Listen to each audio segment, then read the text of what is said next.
Hello students, today I am going to discuss financial statements of not-for-profit organizations.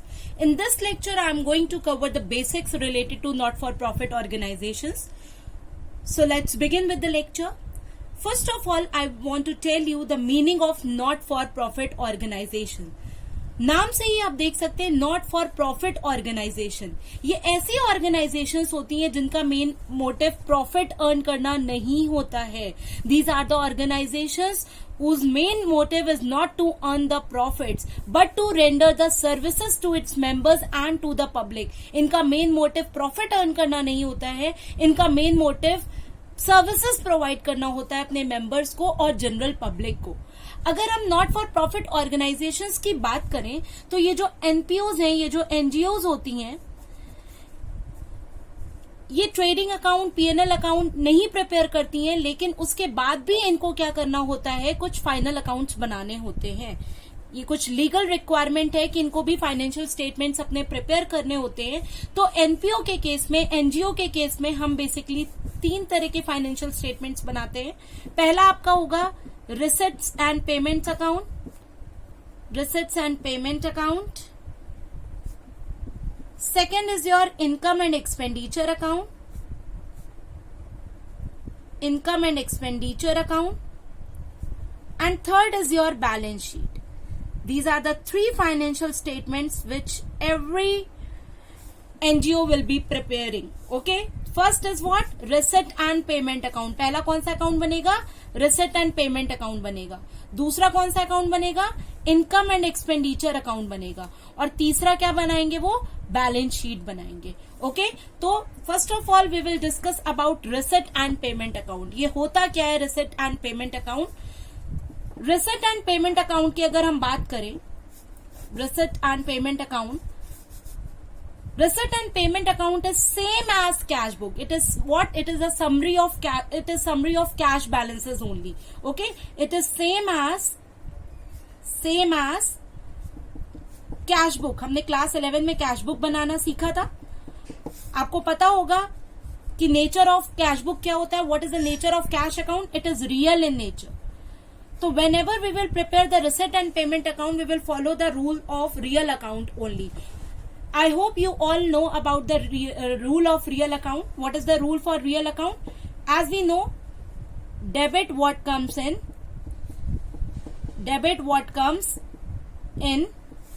and credit what goes out. हम क्या करेंगे बेटा?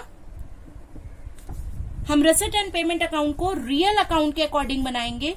हम debit करेंगे what comes in and credit करेंगे what goes out. इसका मतलब ये हुआ कि जितनी भी रिसीट्स होंगी उनको आप क्या करेंगे? डेबिट करेंगे. और जितनी भी पेमेंट्स होंगी आप उनको क्या करेंगे? क्रेडिट करेंगे. According to the rule we will debit all the receipts and we will credit all the payments. Okay, third point which I want to tell you is that कि जो receipt and payment account है, it always starts with opening cash and bank balance. कैसे start होता है? opening cash या bank balance के साथ start होता है. Okay, it is always starts with opening cash और bank balance.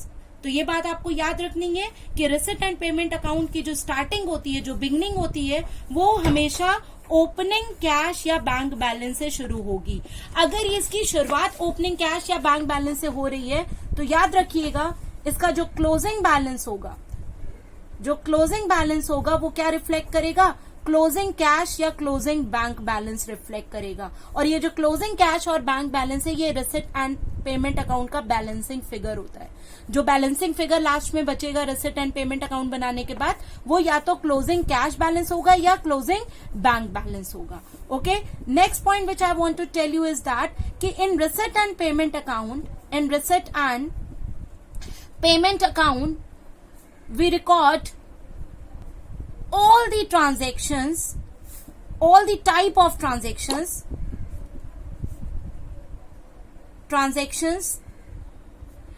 irrespective of the fact whether they are of capital nature और revenue nature.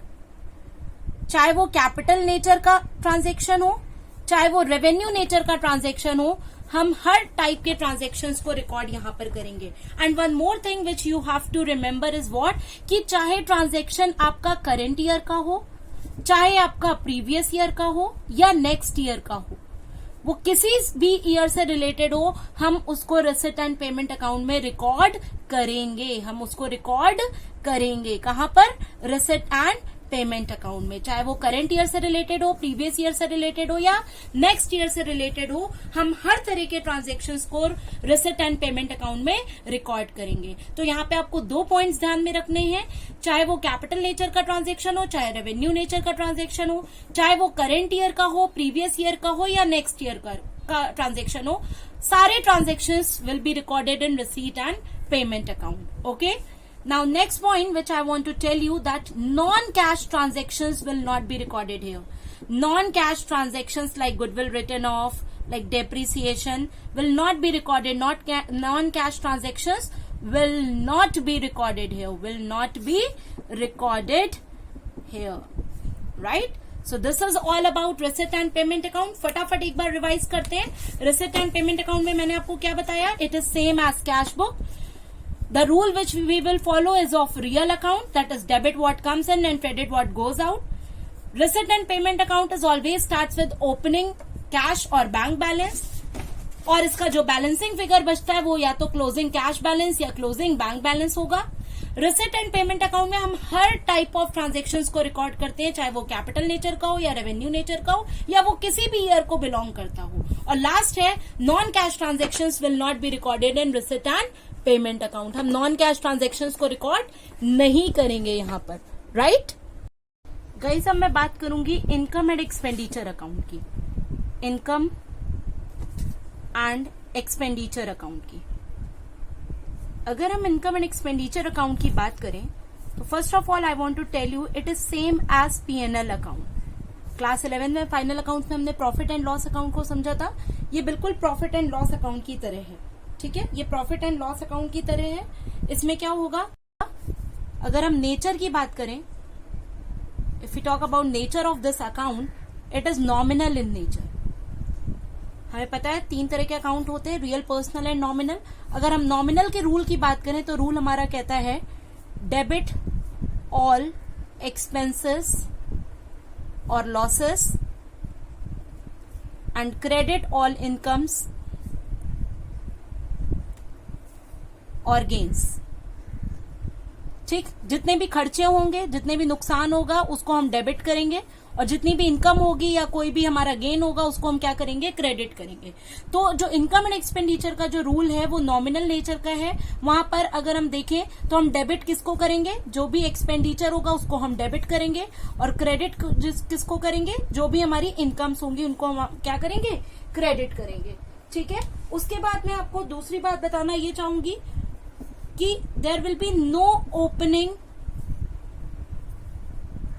no opening or closing cash or bank balance.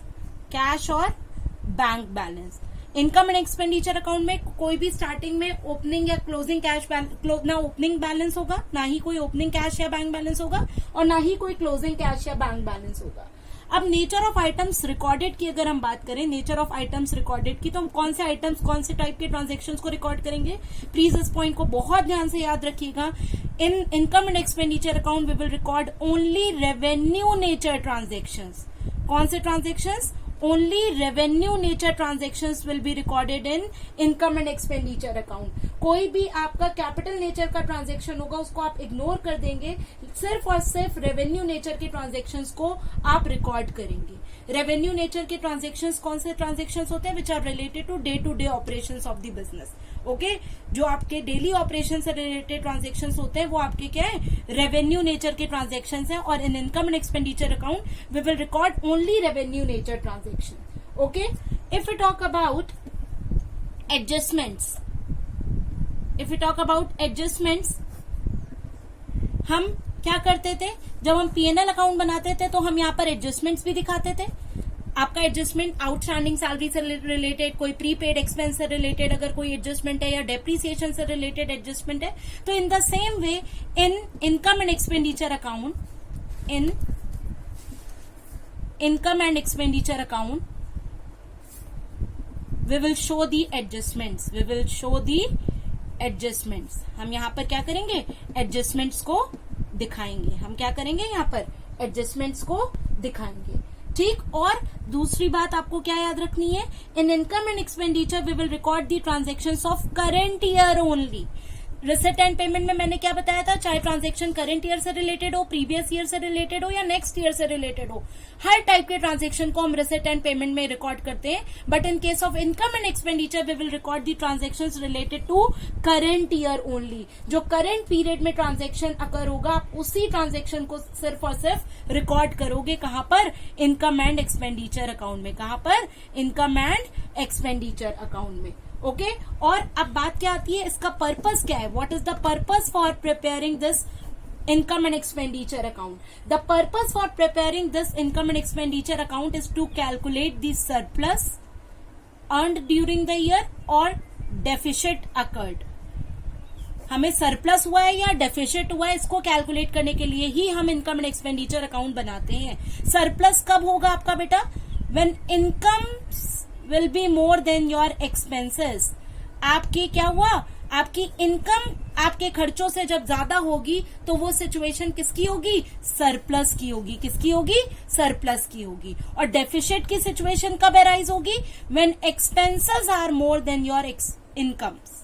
When expenses are more than your income. जब आपके खर्चे आपकी income से ज्यादा होंगे तो वो सिचुएशन किसकी कहलाएगी? डेफिसिट की कहलाएगी. तो मेन पर्पस क्या है इनकम एंड एक्सपेंडिचर का?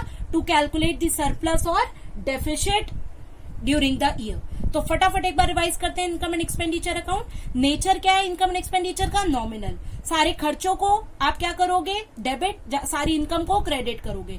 इसमें कोई ओपनिंग बैलेंस नहीं होता है कैश का और ना ही कोई क्लोजिंग कैश बैलेंस होता है. In this account we will only record the revenue nature transactions. केवल और केवल रेवेन्यू नेचर के ट्रांजेक्शन्स को रिकॉर्ड करेंगे.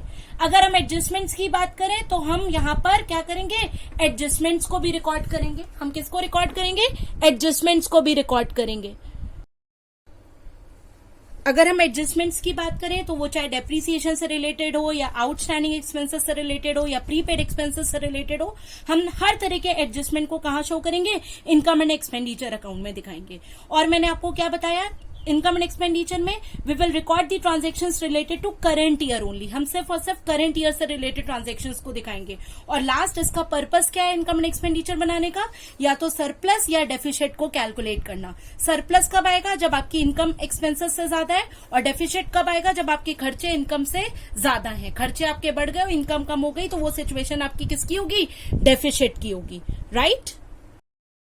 और लास्ट में हम बात करें तो जो लास्ट हमारा फाइनेंशियल स्टेटमेंट है वो है बैलेंस शीट, जो हम एनपीओ के केस में बनाएंगे. As you all know we prepare the balance sheet to know about the financial position of the business. तो कोई भी एनजीओ अगर है वो भी अपनी फाइनेंशियल पोजीशन को पता करना चाहती है, उसकी कितनी असेट्स हैं, कितनी लायबिलिटीज है. पर हम एनपीओ के केस में दो बैलेंस शीट्स बनाएंगे. We will prepare two balance sheets. One is your opening balance sheet and another is your closing balance sheet. हम क्लास 11th में बहुत अच्छे से सीख चुके हैं कि बैलेंस शीट कैसे बनाते हैं. हमारे दो उसमें कॉलम्स होते हैं, असेट्स का और लायबिलिटी का. लायबिलिटी लेफ्ट साइड पे होती है और असेट्स आपकी राइट हैंड साइड पे होती है. ओपनिंग बैलेंस शीट बनाने का मेन मोटिव होता है to calculate the capital fund. हमारा मेन मोटिव होता है ओपनिंग बैलेंस शीट बनाने का to calculate the capital fund. जो बैलेंसिंग फिगर आता है आपका ओपनिंग बैलेंस शीट का, वो कैपिटल फंड रिफ्लेक्ट करता है. क्या रिफ्लेक्ट करता है? कैपिटल फंड रिफ्लेक्ट करता है. मीन्स आप बैलेंस शीट बनाएंगे, आप सारी असेट्स को रिकॉर्ड करेंगे. ओके. आप सारी लायबिलिटीज को रिकॉर्ड करेंगे और उसके बाद क्या होगा? आपका कुछ बैलेंसिंग फिगर बचेगा. ठीक है. आपका लायबिलिटी साइड कुछ बैलेंसिंग फिगर बचेगा. वो बैलेंसिंग फिगर आप कहां पर ट्रांसफर करेंगे? वो आप कैपिटल फंड में ट्रांसफर करेंगे. कहां ट्रांसफर करेंगे? कैपिटल फंड में. और ये जो कैपिटल फंड आपका यहां से बैलेंसिंग फिगर आएगा, ये आपका क्लोजिंग बैलेंस शीट में लायबिलिटी साइड शो होगा. कहां पर शो होगा? लायबिलिटी साइड शो होगा.